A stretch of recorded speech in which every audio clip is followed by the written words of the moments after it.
هرگز نمیشد باورم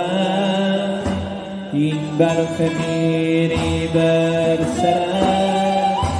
سنگین نشیند تویی من بودم و دل بودمه آواز من آواینده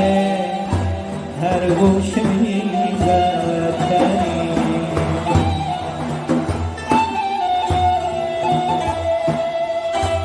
اکنون من حیران ز عمر رفته سرگردان ای خدایا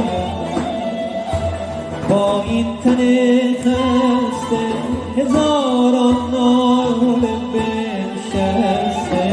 در صدای من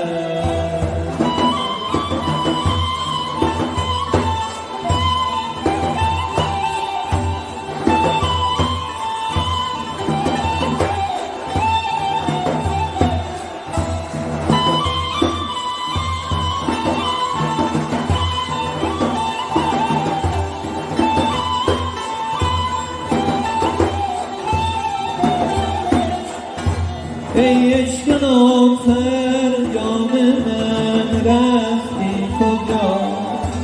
ای آرزوی کام من رفتی کجا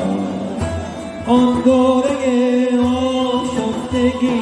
های تو کو ای عمر آخر جان من رفتی کجا تو بخوان شب همیشه برای من مرد سهر که دل خسته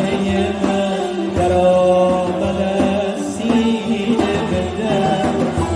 تو سبک باری و من اسیر بشکست پرم تو پر از شوری و من